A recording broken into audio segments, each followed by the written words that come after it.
Hello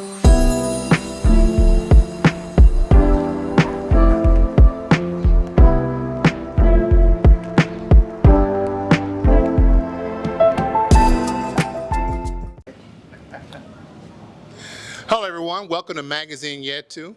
And my name is Kenny Longden, the editor-in-chief, and I'm here at the Muhammad Washington. No, you can say, my fault. I screwed you up, right? The Muhammad Ali Historical Timeline Exhibition. Yeah. Yes, here in Miami Beach.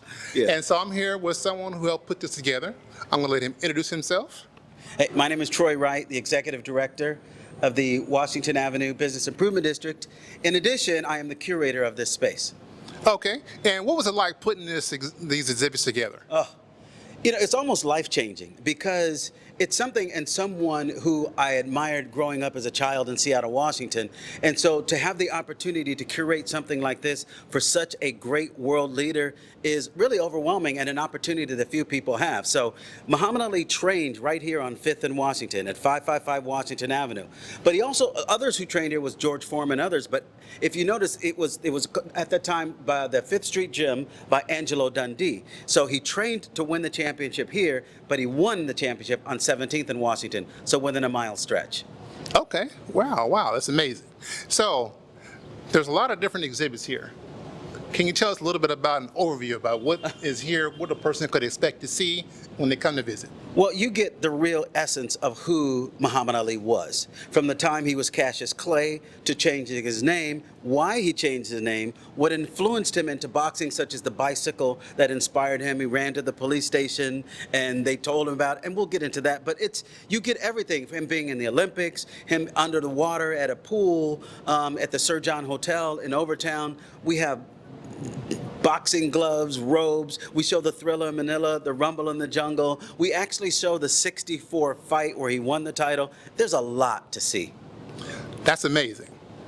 Now, we talked earlier, and we talked about some ideas you might have about reaching out to the Caribbean community here in Miami. Mm-hmm. So what are your thoughts about any potential that you might be able to do with that? Well, it's an open invitation because anytime you have someone as great as Muhammad Ali, who was the most famous person in the world for 10 years running, right? And no one has ever been the most famous person in the world for 1 year. So he did it for 10 years. But more than that, he was an example of positive change, cultural awareness, standing for what you believe in. I mean, look, he gave up 4 years of his life in the prime not to box because he didn't believe in it. How many people would actually do that in their life? So creating a way that we can connect the Caribbean culture with the American culture, which is really almost the same, and giving this significance of who Muhammad Ali was and why he was and what his contribution was as a people is amazing. So we have to make the knot. We have to tie the knot here and bring in the Caribbean community. So the complete African diaspora. Totally. Okay. The total diaspora. All right, so we do have some different items here. We're going to take a look and go ahead and show us around, okay? You got it. All right. All right. Okay, so we have a bicycle here. Can you tell us a little bit about that? Well, I'll say this. Can you imagine being 12 years old, you go somewhere, and someone steals your bike? Let's be real. You're a kid. So Ali, Cassius Clay at the time, someone stole his bike. He runs to the police department. He meets with the officer, Joe Martin. He said, someone stole my bike. And the officer says to him, look, kid, I'm sorry, the chances of us getting your bike back are slim to none, but you're a pretty big kid. Have you ever thought about boxing? Because of that, I believe, is one of the reasons why we have the greatest of all time. Because a lot of times when people have tragedies or mishaps and things in their life, they think it's over, I must have bad luck, or this must be going wrong. But quite the opposite. Because if he had never gotten his bicycle stolen, would we have the greatest of all time? We don't know. But that bad thing turned into something great for all of humanity. So that's what this bicycle represents. It was a Schwinn, exactly like this, stolen, and then led him to being the greatest of all time. Okay. Let's go on to the next one. Absolutely.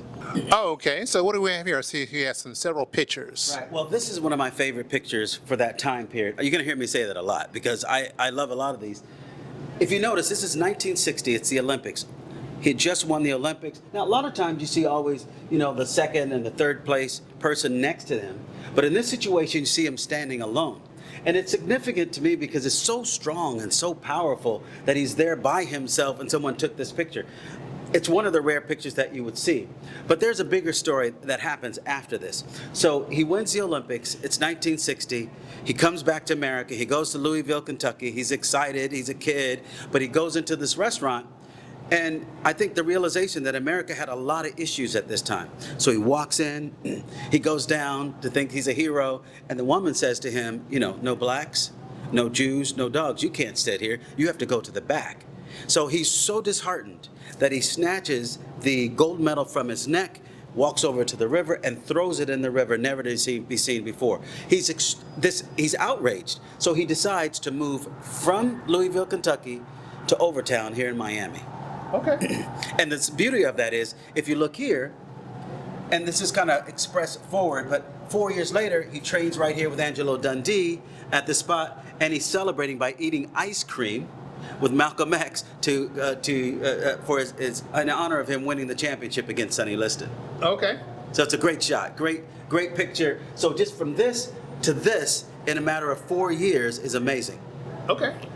Okay, so I see a very large picture here. Yeah, it's an amazing picture because this is one of the more popular pictures, and I love it because he's actually underwater when he takes this picture. So again, over in Overtown, he was at the Sir John Hotel. Ali stayed at the Sir John Hotel and at the Hampton House. The significance is both places. For example, the Hampton House is where Dr. Martin Luther King stayed. Matter of fact, if you have a chance to go to the Hampton House, Muhammad Ali's room was here. Immediately next door was Cassius Clay. Was Dr. Martin Luther King's room. So they were basically right next door to each other. But the greatest stayed there. And this picture was taken in that space. Count Basie, Duke Ellington, Sarah Vaughan, the greatest of greats, Jimi Hendrix, everybody stayed at this hotel. But he captured the moment and he captured history of what a great shot of, it's amazing. Look at, I'm surprised he doesn't have on boots there, but it's an amazing shot of him training. Okay. And for those who might watch our other show in our Black History series, we actually did a special on Dr. Martin Luther King at the Hampton House. Right, so it's significant. So where you were, took that picture, the room next door is where Muhammad Ali stayed. Most of the time until he moved and actually ended up buying a house here, opening a hamburger stand here, really become invested in the community. Okay. Now, there was a fight here in Miami Beach or Miami area here against Sonny Liston. Right. Tell us about that a little bit. Well, really, that's what this whole exhibit is about. It's in celebration of the fight in 1964 where he won the World Championship on February 25th against Sonny Liston. Now, we have to remember, Sonny Liston was like, nobody could beat him. He was a bruiser. He was, you name it.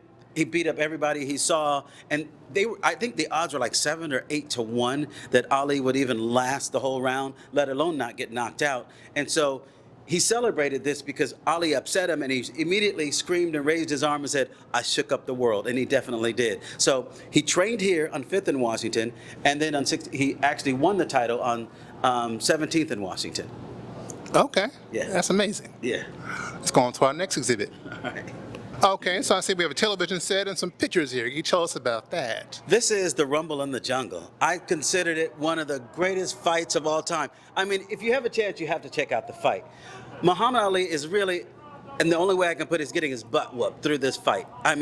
George Foreman was like Mike Tyson on steroids, right? Bigger, stronger, faster. Nobody could beat him. As a matter of fact, up until this fight, George Foreman had never gone beyond 4 rounds. And so the fight starts, Muhammad Ali is getting beat up, because by now he's 32, right? But he's getting beat up by George Foreman, and then he goes into what we now know as the rope-a-dope.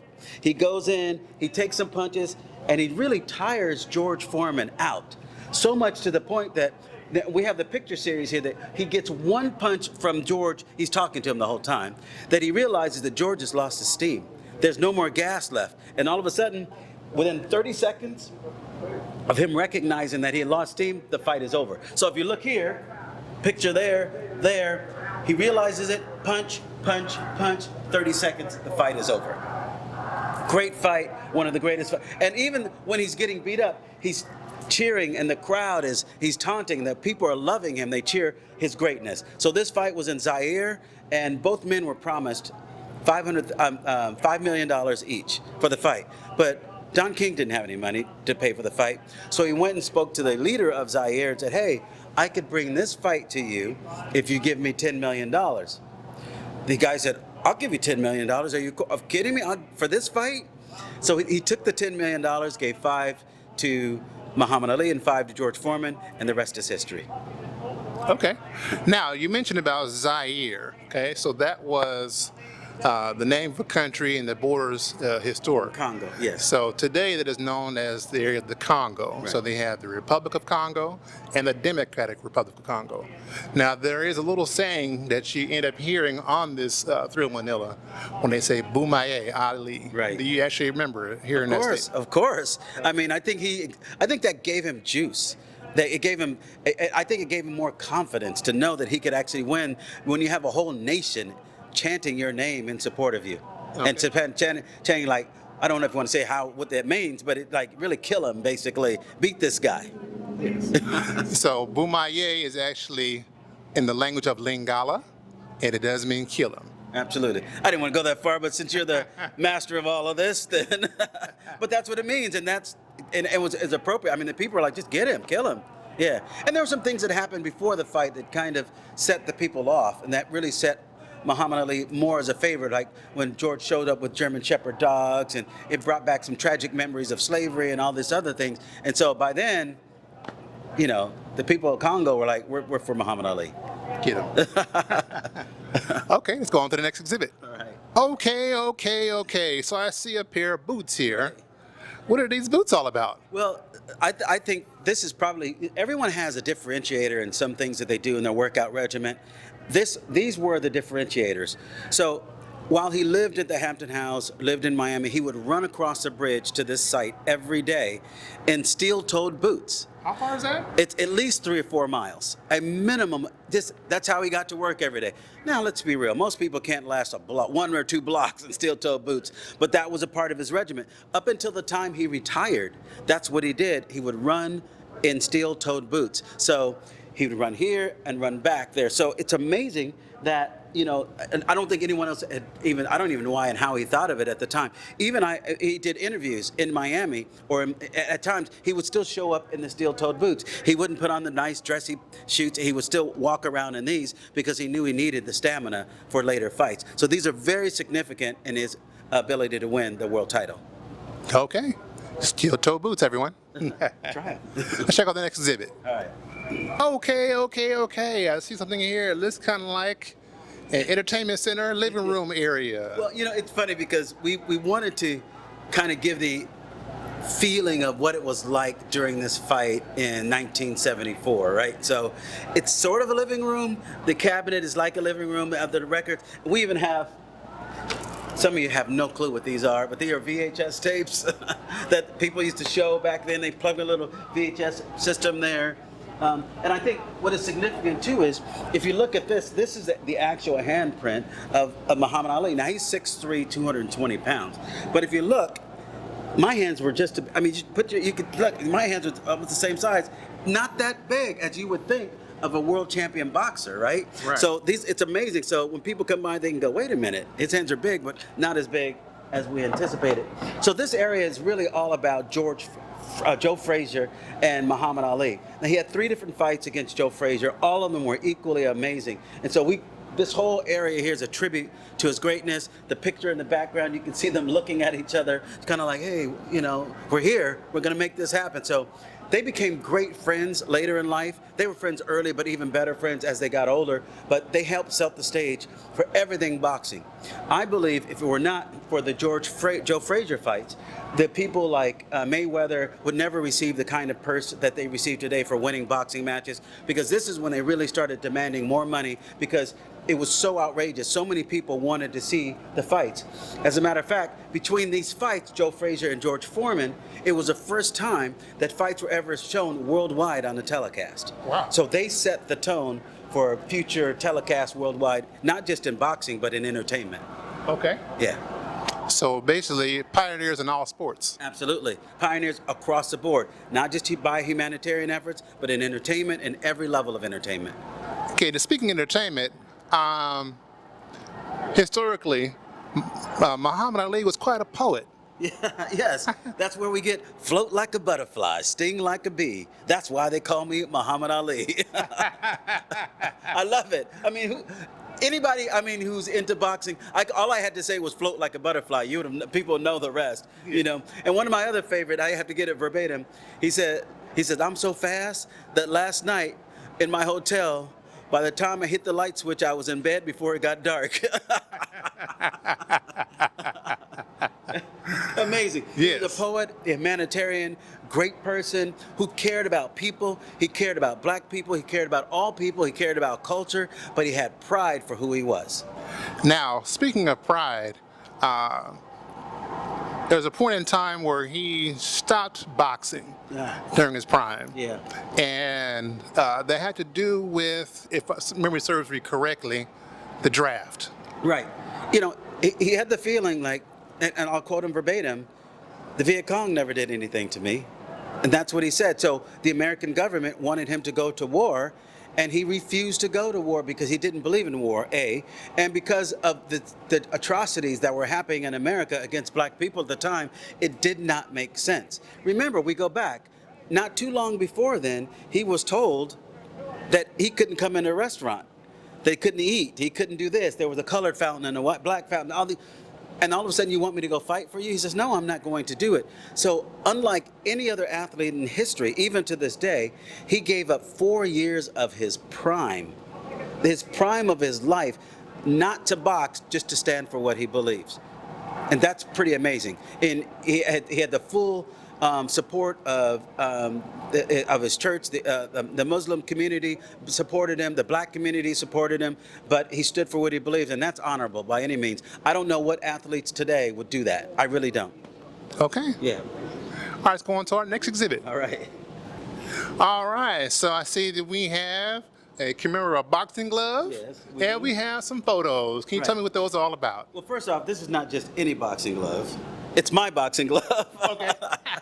Many years ago, I used to be vice president of the Jimi Hendrix estate. Then I was president of the record label worldwide. So I helped the family win and retain their rights. Long story, but to make it short, so one day, the family of Muhammad Ali called and said, hey, we would like to use Jimmy's song in one of our documentaries. I said, okay, but I have an idea.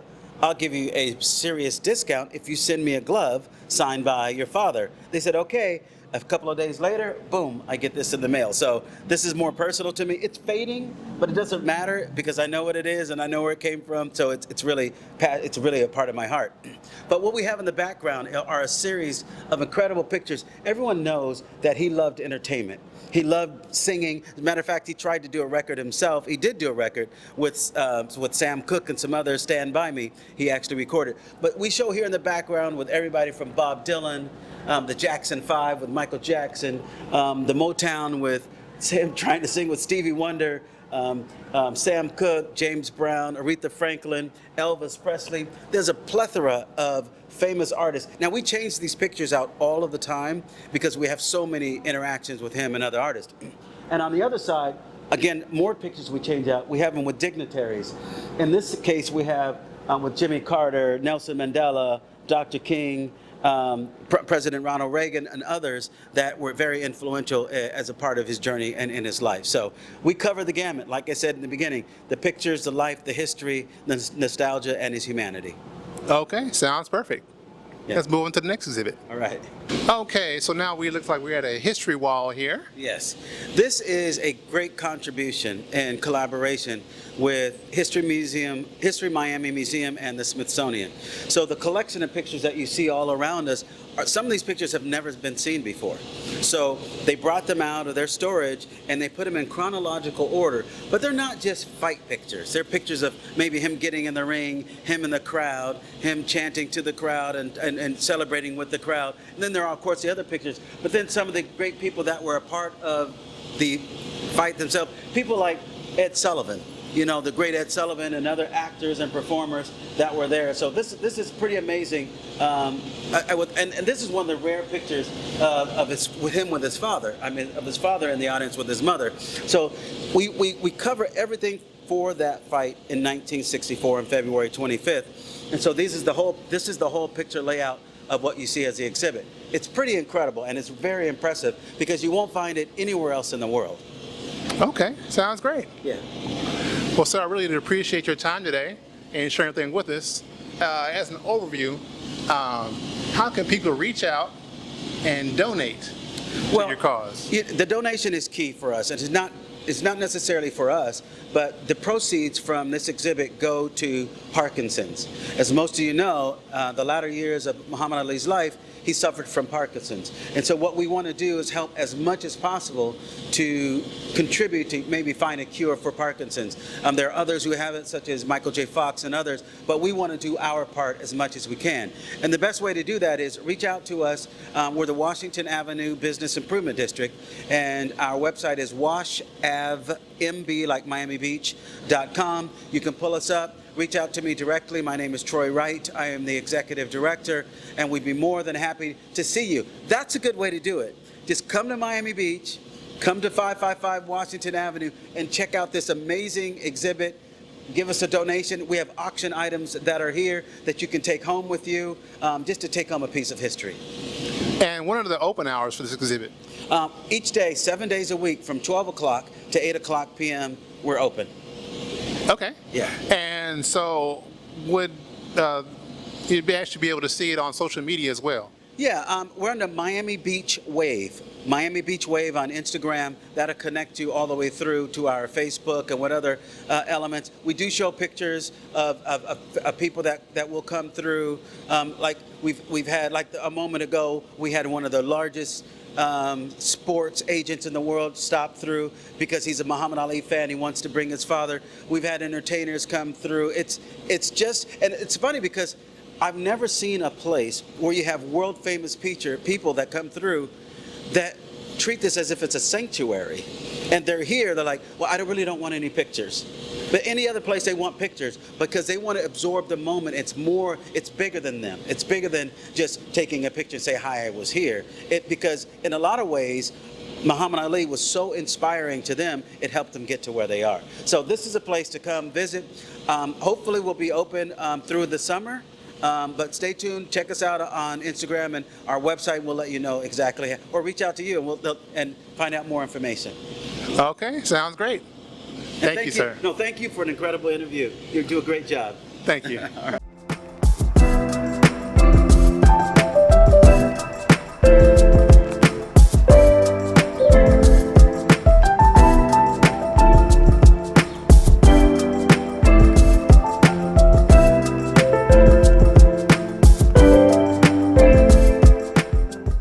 Hello everyone, welcome to Magazine yEtU. I'm Kenny Long, your editor-in-chief, and I'm here today at the Muhammad Ali Historical Timeline Exhibit. There we go. But you got it right.